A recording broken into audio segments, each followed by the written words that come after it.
स्त्री को कभी ये मत पूछो कि वो संतुष्ट क्यों नहीं है, क्योंकि जिस दिन वो जवाब देने लगे उस दिन रिश्ता पहले ही मर चुका होता है। हिमालय में एक ऋषि ने कहा था, स्त्री का शरीर पुरुष से जुड़ता है, पर उसकी आत्मा केवल उपस्थिति, चेतना और ऊर्जा से बंधती है। जो पुरुष ये नहीं समझा, वो चाहे राजा हो, व्यापारी हो या साधारण गृहस्थ, अंत में अकेला ही रहता है। ये कोई उपदेश नहीं, ये वो सत्य है जो एक गिद्ध ने मनुष्यों को सिखाया। हिमालय की उन ऊंचाइयों पर जहां मनुष्य का अहंकार अपने आप गलने लगता है, एक प्राचीन गुफा के बाहर एक ऋषि वर्षों से स्थिर बैठे थे। न उनके वस्त्र भव्य थे, न आश्रम में कोई वैभव, पर उनकी उपस्थिति ऐसी थी कि जो भी वहां पहुंचता भीतर तक हिल जाता। आकाश में गिद्ध चक्कर काटते रहते थे और लोग समझते थे कि वे मृत्यु के प्रतीक हैं, पर ऋषि जानते थे गिद्ध केवल मृतदेह नहीं देखते, वे उस क्षण को पहचानते हैं जब किसी संबंध की आत्मा मर जाती है। उसी गुफा तक एक दिन एक युवक पहुंचा। उसका शरीर सबल था, आंखों में प्रश्न थे और मन में एक असहनीय उलझन।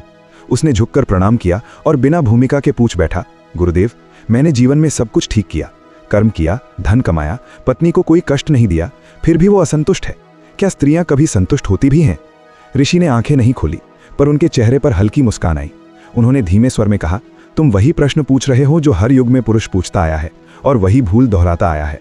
युवक ने व्यग्र होकर कहा, तो भूल क्या है? तभी ऋषि ने सामने बैठे एक वृद्ध गिद्ध की ओर संकेत किया, जिसकी आंखों में असामान्य स्थिरता थी। ऋषि बोले, ये गिद्ध मनुष्यों से अधिक देख चुका है। ये केवल मृतदेह नहीं खाता, ये उस क्षण को पहचानता है जब किसी स्त्री के भीतर से संबंध के लिए आशा मर जाती है। युवक चौंका। ऋषि ने आगे कहा, सुनो, ये कथा किसी एक पुरुष की नहीं, हर पुरुष की है। बहुत पहले एक संपन्न गृहस्थ था। उसके पास धन था, सम्मान था, समाज में प्रतिष्ठा थी। उसकी पत्नी सुंदर थी, चरित्रवान थी और कभी शिकायत नहीं करती थी। पुरुष को लगता था कि चुप रहना संतोष का चिन्ह है, पर वो नहीं जानता था कि स्त्री की चुप्पी सबसे गहरी चीख होती है। वो गृहस्थ दिन रात कर्म में लगा रहता, व्यापार, योजनाएं, भविष्य, सब कुछ, पर जब घर लौटता तो उसका मन थका होता, चेतना बुझी हुई होती। वो पत्नी के पास बैठता जरूर था, पर भीतर से अनुपस्थित रहता। स्त्री उसकी प्रतीक्षा करती थी, शब्दों के लिए नहीं, उपस्थिति के लिए। उसे न आभूषण चाहिए थे, न सुविधाएं, उसे चाहिए था कि कोई उसके मन को छुए। पर पुरुष ये समझता रहा कि उसका कर्तव्य केवल देना है, जुड़ना नहीं। धीरे धीरे उस स्त्री के भीतर एक रिक्तता पैदा हुई। वो किसी और की ओर नहीं देख रही थी, वो बस अपने ही पति की चेतना को ढूंढ रही थी, जो हर रात घर आता था पर घर में होता नहीं था। ऋषि ने आंखें खोली और युवक की ओर देखा। स्त्री तब टूटती है जब पुरुष अपनी ऊर्जा को बिखेर देता है, जब वो काम में डूबकर, वासनाओं में उलझकर और आत्मानुशासन खोकर अपनी तेजस्विता गंवा देता है। तब उसके शब्द खोखले हो जाते हैं, स्पर्श निर्जीव हो जाता है और उसकी उपस्थिति केवल देह तक सीमित रह जाती है। युवक का चेहरा उतर गया। ऋषि बोले, पुरुष सोचता है कि स्त्री को संतुष्ट करने का रहस्य तकनीक में है, शरीर में है या धन में है, पर सत्य यह है कि स्त्री सबसे पहले उस पुरुष की चेतना से जुड़ती है। यदि उसकी चेतना स्थिर नहीं तो कोई भी संबंध स्थिर नहीं रह सकता। गिद्ध ने पंख फड़फड़ाए, मानो इस सत्य की पुष्टि कर रहा हो। ऋषि ने अंत में कहा, याद रखो, स्त्री तब असंतुष्ट नहीं होती जब उसे कम मिलता है, वो तब असंतुष्ट होती है जब उसे कोई नहीं मिलता, न सुनने वाला, न समझने वाला, न उपस्थित रहने वाला। और जिस दिन वो भीतर से हट गई, उस दिन गिद्ध पहले ही मंडराने लगते हैं। ऋषि ने कुछ क्षण मौन रखा। हिमालय की हवा तेज हो गई थी, मानो वातावरण स्वयं इस सत्य को सुनने के लिए स्थिर हो गया हो।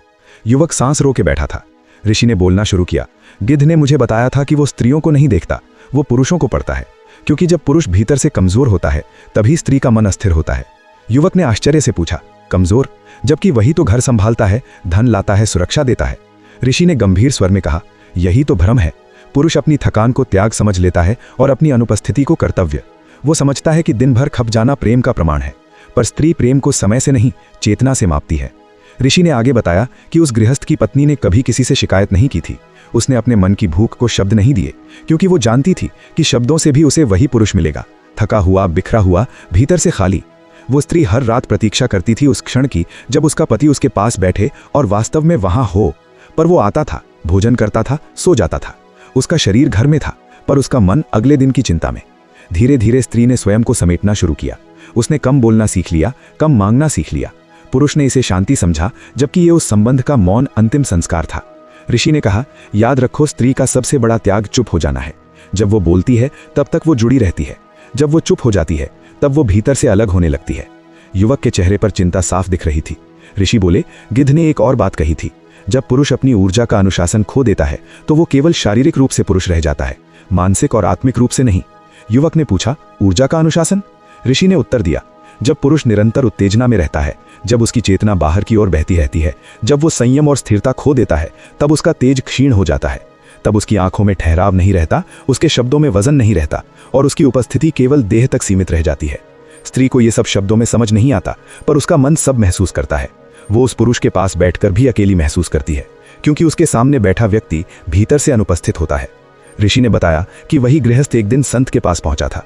संत ने उससे केवल इतना कहा, तुम घर में रहते हुए भी घर में नहीं हो, तुम स्त्री को दे रहे हो पर जुड़ नहीं रहे, और जहां जुड़ाव नहीं वहां संतोष नहीं।